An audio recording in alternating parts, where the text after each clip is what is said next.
Hi guys, it's me again.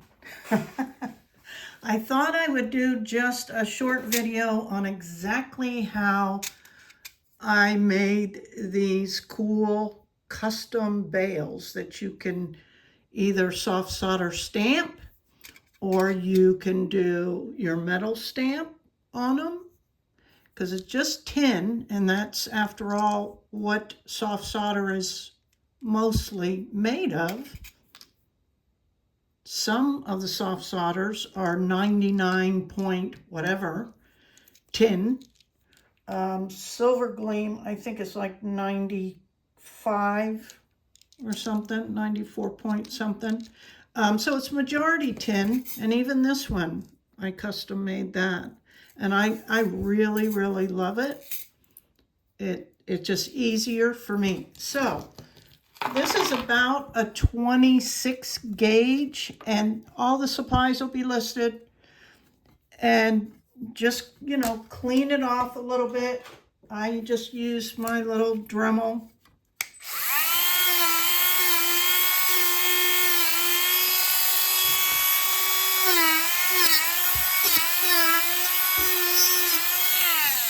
Just in case there's any oxidation on it. And I just took my little metal shears and cut out a width that I'm happy with. You don't need much because we end up cutting this down even more. Be careful of this metal. Once you start messing with it, it gets really, really sharp. And then you want to flatten that a little bit.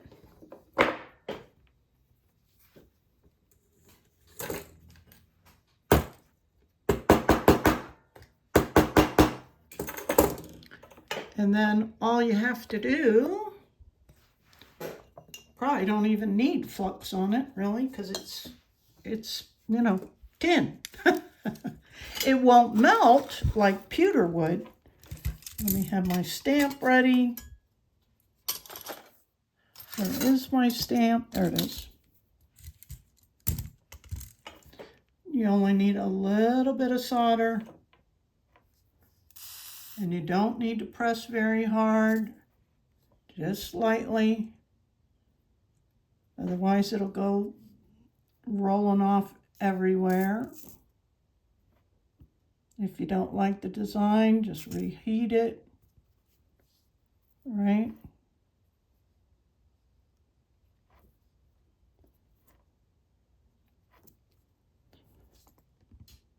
And if there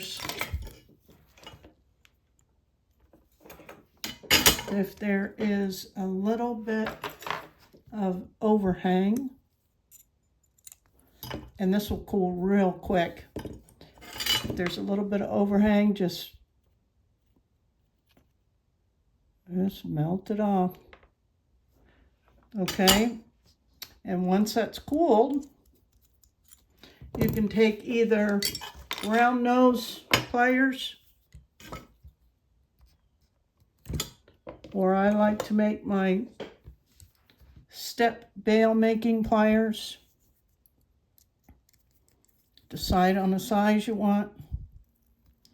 And you'll have to play with this until, it's going to be different for everybody based on where on the piece it is and how much solder there is on the piece, such as that. And you'll see you have to cut that off a little bit.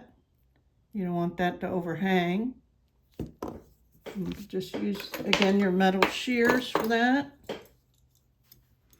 Always start off cutting less than more.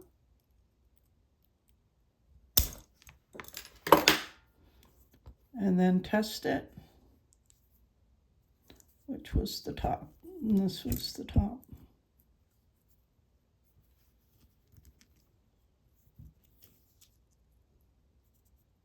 That'll be pretty good. And then set this up any other way you would set up to attach a bale, either with a third hand or in the foam or on a, I use a third hand and my washcloth to keep this from bouncing around. And when I do the copper foil tape, I even leave a little extra, you know, it's a little thicker there to accommodate for it. And then I just used a cross lock tweezers. Not that one, where is it? Do you ever get so much out here on your desk that you can't find anything? These are cross-locking tweezers. They stay locked and they only open when you tell them to open. So you can get that set up.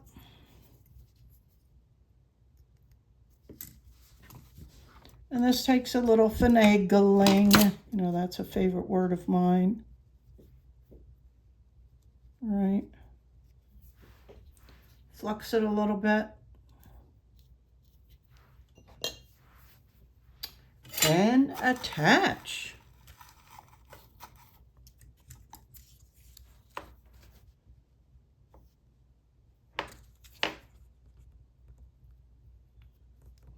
And remember, you got some metal there that has to get hot enough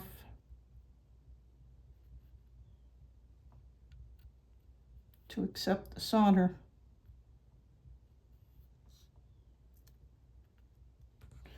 And then before I commit to it, I like to make sure the placement, I'm happy with that. So, and I've been enjoying stamping the back of them because I think it looks cool. I'll add a little bit more solder. Have your stamp close by.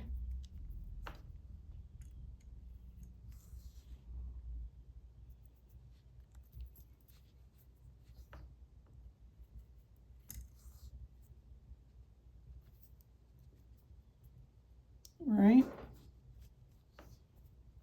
You can do as much of that as you want. Be mindful that if you do too much, it could easily come off, but it's easy to reattach.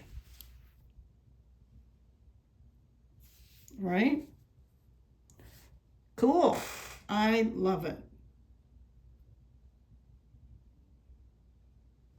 And then, because I know this is a malachite and it does not like patina, I'm just going to use, after I clean this up, I'm going to use my black acrylic paint and highlight the areas.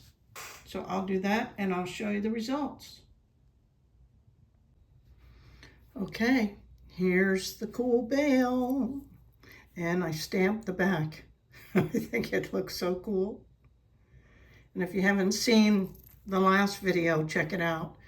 You can do all kinds of different things. I even show doing the bezel around it. But yeah, I'm really loving this bale. It's just really much easier for me.